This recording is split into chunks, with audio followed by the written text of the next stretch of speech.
For 3 winters I paid a woman's rent and never once let her learn my name. She thanked me 41 times. I have every letter still, tied in the order they came, in a box with a better lock on it than the one on my strongbox. The county called me the Silent Duke, and they did not mean it kindly. The summer I came into the title, a man was pulled dead out of my mill race, and because I would not stand up in the assembly rooms at Harbury and explain myself to people who had already decided the answer, they gave me the name and kept it. Silence in that country is taken as a confession. I let them take it. I had been raised by a father who believed that a man who explains himself has already begun to beg, and I was too young and too proud to know how expensive that lesson would be. One man spoke for me. His name was Ambrose Fenimore, Squire of Larkfield, a small damp manor of 400 acres with a leaking roof and the best apple orchard in 3 parishes. He was not a great man. He had no interest at court, no seat, no money worth the counting. He stood up in the magistrate's parlor with his hat in his hands and said, "Thornwick was 3 miles off that night on my roof beam, holding a lantern while my man mended it, and he was there until first light. I'll swear to it in any court you like, and I'll swear to it in church, which I mind more." The room went quiet. It did not clear my name, nothing ever entirely did, but it broke the back of the thing, and the coroner wrote his verdict, and I rode home a man who owed a debt he could never speak of. Afterward, in the cold passage of Larkfield, a girl of 17 came out of the kitchen with a cup of tea for me. There was ink on the side of her hand, the way there is on people who write too fast and do not care. Every other soul in that house had found a reason to be elsewhere. She had not. "2 sugars, I think," she said, holding it out. "You look like a man who has not sat down in a day and a half." "Do you know who I am?" "I know what they say you are." She did not lower her eyes, and she did not soften it. "My father says otherwise, and my father is right more often than the parish is." I drank the tea. I said thank you. Then I got on my horse and rode 9 miles in the dark, and for 11 years I did not speak more than a dozen sentences to Honora Fenimore, though I knew the shape of her bonnet at the far end of a market street, the way a sailor knows a coastline. The squire died on a Tuesday in the wet part of March, of a chill he took walking his own hedges. 9 days after the funeral, a gentleman named Gideon Thrale arrived at Larkfield in a hired chaise with a parchment in a leather case. He was some manner of second cousin from the far side of the family, a smooth, unhurried man with soft hands and a habit of smiling while he spoke of unfortunate necessities. The parchment was an entail. It said that Larkfield and its lands passed by the male line only, that the late squire had held it on sufferance, and that the whole of it now belonged to Mr. Thrale, together with the furniture, the plate, the orchard, and the £200 in the strongbox that were meant to keep the squire's daughter alive. There was no will to fight it with. There was no money to fight it with. Fenimore had spent his last 4 years quietly paying off his father's debts, and had died believing he had left his daughter a house. She was out of it in 6 days. I know the exact hour, because I was on the ridge above the Larkfield lane with my horse standing in the rain, and I watched a cart carry a woman I had thought about for 11 years down toward the village with 1 trunk, 1 writing case, and a hat box she had to hold on her lap because the trunk was full. I did not go down. I have been asked since, by my steward, by my own conscience at 3 in the morning, why I did not simply ride down that lane, put her in my carriage, and dare the county to say a word.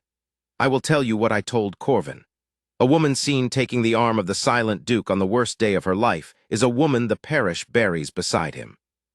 They would have said she had been mine already, that the squire's death was convenient, that no honest woman ends in a duke's carriage in the rain. Every door in the county would have shut on her, and I would have called it rescue. I had nothing to offer her but my name, and my name was the one thing in England I knew for certain would hurt her. So I did the other thing. I did the coward's thing, and I have never entirely decided whether it was also the kind one. Corvin found her by Thursday. She had taken a room above the wheelwright's shop at Marden Cross, 1 window, a bed, a chair, and a chimney that drew badly when the wind came off the down. She had sold her mother's garnet ring to the jeweler at Harbury for less than 1/3 of its worth. She was teaching 6 farm children their letters in the wheelwright's loft for a penny a week each, and taking in mending in the evenings, and she had told the curate's wife, with perfect composure, that she was very well situated and needed nothing at all. "She'll not last the winter," Corvin said. "Beg pardon, your grace, but that chimney is a killer, I've seen it." Then by the chimney, I said. He blinked at me. The chimney, your grace. Buy the building, not in my name. Then have the chimney swept and rebuilt, and tell the wheelwright his new landlord is a company in the county town that takes an interest in sound property. And send coal. She'll ask who sent it. Then make it so the answer is dull, I said. Nobody investigates a dull answer. That was the first thing. The coal came as a delivery error, unrecoverable, which the carter would only be fined for taking back. The chimney was rebuilt because the insurers required it. The rent, when the quarter came round, was found to have been mysteriously overpaid by the previous tenant and could only be worked off in time. It was not enough, and I knew it was not enough. A woman cannot live on a warm room. So in October I sent for Pelham, my man of business at Harbury, and told him what I wanted, and watched a respectable solicitor of 52 go slowly gray in front of my fire. Your grace wishes me to invent a relation. A great-aunt. On the mother's side, the mother's people were from the West Country and thin on the ground, so there's room. Make her a widow, make her dull. Mrs. Cressida Nunn, of Tarrant Green, lately deceased, who left small legacies to a number of distant connections she never met. And the sum, £11 each quarter day. Pelham set down his pen. It is a fiction, your grace. It is a lie in the service of the truth, I said. The truth is that her father put his hand on the Bible for me when it cost him something, and she brought me tea in a cold passage when the whole county had gone deaf. The money is owed. Only the name on it is false, and I will carry the name. He looked at me for a long moment, and something in his face rearranged itself, and I understood that my solicitor had just decided that I was not the man the county said I was, and that he had been half wondering for 11 years. £11, he said, is a curious figure. It is what she would have had from the Larkfield rents. I had Corvin work it out. Pelham wrote the letter that night. Mrs. Nunn's legacy went out on the 10th of October in a plain envelope, with a plain wax seal and no crest upon it, and I told myself that was the end of the business and that I would think about it no more. 8 days later, Pelham sent word from Harbury that a letter had come to his office, addressed to a person who did not exist. I read it standing up by the window in bad light, because I could not wait for a candle. Sir or Madam, I do not know which you are and have decided not to mind. I am told I must not write to you, that legacies are not to be thanked for, and that Mrs. Nunn is beyond caring. I have never in my life been able to leave a kindness lying about unanswered, so you must forgive me. £11 is a great deal of money to a woman who was, this morning, considering whether she could reasonably get another winter out of a pair of boots. I have bought the boots. I have also bought a slate and a box of chalk, and there are now 11 children in the wheelwright's loft instead of 6. Because chalk is cheaper than paper and children will forgive a great deal for the chance to make a mark and rub it out again. If Mrs. Nunn is anywhere at all where she can be told things, I hope somebody tells her that. Your obliged and unknown servant, H.F. I read it 4 times. Then I sat down in a chair in a house with 90 rooms in it, and found that I could not entirely command my own face. That was the first. 40 more followed over 3 winters, and I read every one of them the day it came, and answered not one. They were not the letters of a woman being brave for an audience. That is what undid me. She wrote as if to a friend who could be trusted with the small facts, that the Kesson boy could write his own name now, and had written it on 9 different fences, that she had discovered that the mice in the loft would come for oats, and that she had named the fattest one after a bishop, which she hoped was not blasphemy, that she had taught herself to turn a coat and had turned her own twice, and that the second time was better than the first. She apologized once for the state of her handwriting, and explained that her fingers had been cold. She never once said she was frightened, and I knew from Corvin that she had been ill for 9 days in February and had gone on teaching from the chair with a blanket over her knees. Somewhere in that second winter, I stopped telling myself that I was discharging a debt to a dead squire. I contrived to see her 3 times, and I am not proud of the contrivance. Twice I stood at the far side of the market at Harbury like a boy of 19, behind a stack of hurdles, watching a woman argue with a draper about the price of thread and win. The 3rd time was not contrived at all, and it was the only 10 minutes I had.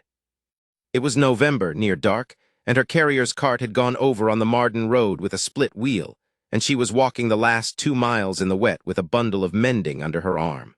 My carriage came up behind her. There is no version of that in which a gentleman drives past. She knew me. Of course she knew me. She got in and sat with her hands folded on the bundle and looked at me with an unhurried directness that I have since learned is the most dangerous thing about her. "They say you drowned a man in your mill race," she said. "They do. Did you?" "No." "Then I shall say so when I hear it said." She turned to the window as though the matter were now closed and properly filed. "I am obliged to you for the lift, your grace. You may put me down at the forge, if it is not out of your way." "It is out of my way," I said. "I shall put you down at the door." That was all, 2 miles. She talked about the 11 children and about a boy called Sam Kesson who could not be taught to sit down but had the best memory in the parish, and about a dispute over a hedge that had been running in the village since before either of us was born. At the wheelwrights she gathered her bundle and I handed her down, and for the length of one breath her hand was in mine, cold through the glove, mended at the seam and steady. "Good night, your grace." "Miss Fenimore." She stopped on the step. "You do not talk very much." "No." "I think," she said, "that is because you have decided not to. It is not the same thing as having nothing to say." Then she went up the stairs, and I sat in my own carriage in the dark outside a wheelwright's shop for rather longer than I care to write down. The trouble came the following spring, and it came from Thrale. He had been 3 years at Larkfield by then, and the county had not warmed to him. He had let the orchard go, sold the good timber, and put up the rents on the 2 farms. But a man in possession of a house is not the same as a man in possession of a title to it, and Gideon Thrale was clever enough to know the difference. What he wanted was a Fenimore at Larkfield. A Fenimore in the drawing room, sitting at the head of a table, silences every question anyone might think to ask about a parchment. So he began to call at Marden Cross with a bunch of hothouse flowers, and to speak, in his soft, unhurried way, of unfortunate necessities and how they might be mended. She refused him. She refused him 3 times, the 3rd time in front of the curate's wife, and by all accounts she did it so politely that it took him a full minute to understand that he had been refused at all. 9 days later, the wheelwright's loft was closed to her. Thrale had bought up the wheelwright's debt and the tithe barn along with it, and there was suddenly nowhere in Marden Cross that a woman might sit 11 children down out of the rain. He put it about the parish that Miss Fenimore was proud, that she had refused an honorable offer from her own family, and that a woman who will not be helped by her own blood cannot expect the charity of strangers. "Say the word, your grace," Corvin said, "and I will have that man's face in the Marden horse trough by Friday." "You will not?" "Then declare yourself." He had been my father's man before he was mine, and he had earned the right to speak to me like that perhaps twice a year. He spent one of them there and then. "Go down to that village and stand in the street and say whose money it is. Half the county's afraid of you. They'd not say a word against her after that." "They would say nothing to my face," I said. "They would say everything else behind it, and she would live in it, and I would not. No, we will do it the slow way." I pushed the paper across the desk to him. "Send that to Pelham." I had written 4 lines. Find me the deed, not the copy Thrale shows. The enrolled copy at the county registry. Read the paper, not the words. Because I had been thinking in the small hours about a thing my grandfather told me when I was a boy who could not sit still in a muniment room. "A lie can be written in a beautiful hand," he said, "but nobody forges the paper. Paper is honest, and paper is dated whether the forger likes it or not." It took Pelham 6 weeks. The deed of entail purported to have been drawn and witnessed in the spring of the year. Honora Fenimore was born. It was signed by the old squire, her grandfather, in a hand that was good enough to pass. It was witnessed by 2 men, one of them a Marden farmer called Sumpter, and Pelham, who is a thorough man, went and looked in the parish register and found that Josiah Sumpter had been buried 11 months before the date he was supposed to have signed his name. And the paper carried the watermark of the Wenmore Mill, 6 miles up the valley, which had been a fulling mill for wool until a company bought it, and turned it to paper-making 6 years after that deed was supposed to have been written. I had Thrale by the paper in his own hand. And that was the week the 41st letter came. "Your Grace's pardon, my friend's pardon, for I have never known what to call you and have grown fond of the not knowing. This is the last of my letters, and I hope you will not mind if it is a poor one. I am leaving the county. There is a lady at Ashmore who wants a companion, and it is a respectable place and 200 miles off, and I have said yes. The coach goes from Harbury on Thursday at 7. I want you to stop the money now. I am in earnest about this. Wherever you are, whoever you are, there is somebody nearer to you than I am who needs 11 pounds more than a woman with a good bonnet and a place to go, and I should be ashamed to be taking it out of their hands. I have kept every seal you ever sent me, which is a foolish thing for a grown woman to do, and I do not care. I used to look at them in the evenings and think, somewhere there is a person who thought of me on quarter day, 3 years running, and never once asked me to be grateful where anyone could see. I do not know what I did to deserve it. I have decided that perhaps I did nothing, and that this is what people mean when they talk about grace. Be well, be warm. Do not be lonely if you can help it. Your obliged and unknown friend, H.F. Thursday, 7 o'clock. Corvin brought it up to me at 9 on the Tuesday night, and I stood there with it in my hand, and understood that I had spent 3 years being careful, and had nearly been careful enough to lose her entirely. I did not sleep. At 5 on Thursday morning I had the carriage out, and we went down through a hard white frost with the hedges standing like iron, and we came onto the Harbury coach road at 6:15, and there she was, a small figure in a turned coat, walking in the middle of the road because the verges were slick, with her trunk gone ahead on the carrier's cart and her writing case under her arm. She stood aside to let the carriage pass. When it did not pass, she looked up. I got down. My breath went up white between us, and I could not for a moment think of a single word in the English language, which is a poor account of a man who has sat in the House of Lords.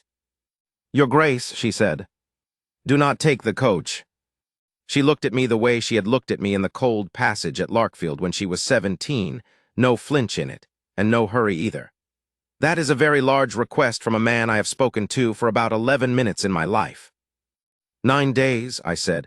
Give me 9 days, then take any coach you like and I will pay for the seat myself and never trouble you again. But do not get on that one. Why? Because your father's house was stolen from you, I said, and on Monday I can prove it, and I would rather you were standing in the room. The frost lay along the top of her collar. She was very still. Then she said, quite steadily, 9 days, and turned round and walked back the way she had come, and would not get into my carriage. And I drove behind her at a walking pace the whole 2 miles to Marden Cross like a fool with a title, and did not mind it in the least. She did not spend those 9 days waiting. Corvin brought me word on the Saturday that she had gone to the curate and asked for the use of his stable, and that the 11 children were sitting on upturned pails among the harness with their slates on their knees, and that the Kesson boy had chalked his name on the stable door where it could be seen from the road. She had written to the lady at Ashmore to beg 9 days' grace, and had offered, if the answer was no, to pay back the coach fare out of her mending. That is the whole of her in 1 week. No house, no certainty, a stranger's promise to lean on, and 11 children learning their letters in a stable because Thursday had been postponed, and idleness was not to be borne. I sent nothing. Not a note, not a hamper, not a load of coal. It was the hardest week of the 3 years, and I understood by the end of it that I had grown used to helping her from a distance the way other men grow used to a drink. On the Monday the county sat at Harbury, and Pelham laid it out. There was no shouting. That is not how these things end, whatever the plays would have you believe. There was a clerk reading a burial register aloud in a flat voice. Josiah Sumter of this parish, buried the 4th day of November, and then the date on the deed, read out after it, and a silence in that room you could have leaned on. There was a paper-maker from the Wenmore Mill, a solid man in a good coat, explaining to a bench of magistrates exactly when his company had put in its first vat, and what the mark in the corner of that sheet meant, and could not possibly have meant a year earlier. There was Gideon Thrale, who had come in smiling, discovering by degrees that he was standing in a room where every single person had stopped looking at his face and started looking at his hands. He did not confess. He tried for about 4 minutes to be indignant. Then he asked whether he might have a word with his grace privately, and I said in front of all of them, no. That was the only sentence I spoke in that room, and it is the one the county still repeats. Larkfield went back to her with 3 years of rents accounted for, the timber valued and charged against him, and the orchard, what was left of it, in her hands by the end of the month. Thrale left the county in a hired chaise, which is how he had come. I am told he went abroad. I have never troubled to find out. She came to Thornwick on the last day of that week to thank me for the loan of my solicitor. That is what she believed she was thanking me for.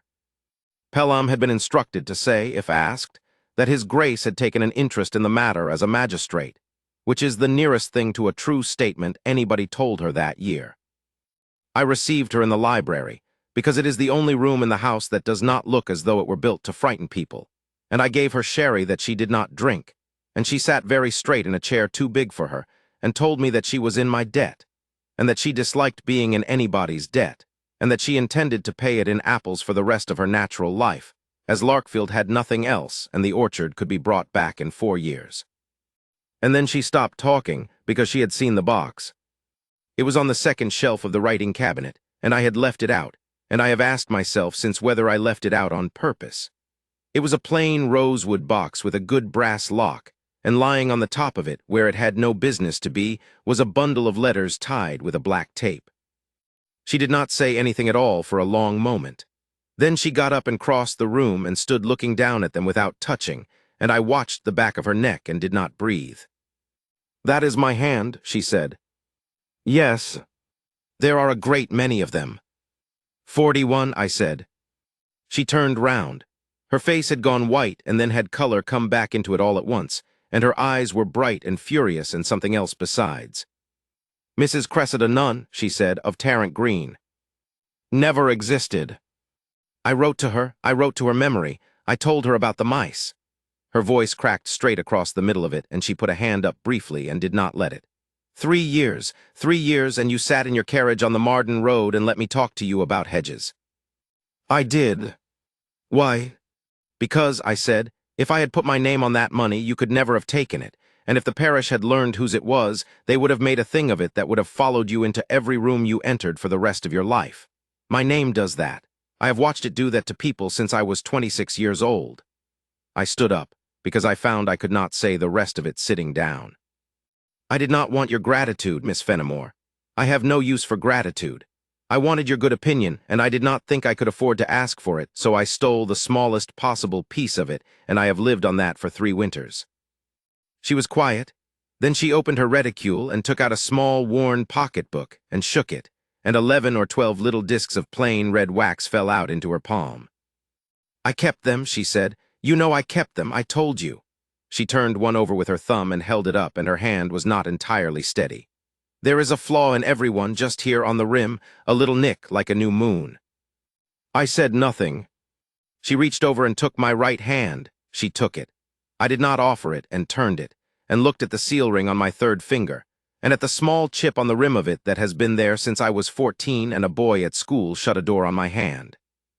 "Your Grace," said Honora Fenimore, "you are the worst liar I have ever met in my life, and you have been getting away with it for 3 years entirely because nobody in this county has ever once bothered to look at you properly." And then she began to cry, standing in the middle of my library holding my hand, and I did the only thing a man can do in such a case, which was to give her my handkerchief and stand there like a post until she had finished with it. When she had, she said, "Read me one." "Which?" "The first." So I untied the tape and found it. I did not have to hunt. I know where the first one is. And I read her own words back to her in a room where 9 generations of my family have kept their books, about the boots and the slate and the chalk, and about how children will forgive a great deal for the chance to make a mark and rub it out again. When I had done, she said, "You never answered." I could not. "You may answer now," she said. "You may answer in person, and you may do it at Larkfield on Sundays at 4 o'clock until I tell you to stop. I warn you that the drawing room is unheated, and the chimney is worse than the one at Marden Cross, and you will be seen coming in at the gate by every single person in that parish. I am aware of what happens to a woman who is seen with me." "Yes," she said, "she is seen with you. I find I can bear it." She put the wax seals back into her pocketbook one by one carefully, as though they were worth something. "My father put his hand on a Bible for you when it cost him. I brought you a cup of tea when the house had emptied out on purpose. Nobody in my family has ever been frightened of you, Your Grace, and I do not intend to be the first." We were married in her father's church at Larkfield the following spring, quietly, with the orchard just coming into blossom over the wall and about 90 people in a building meant for 60.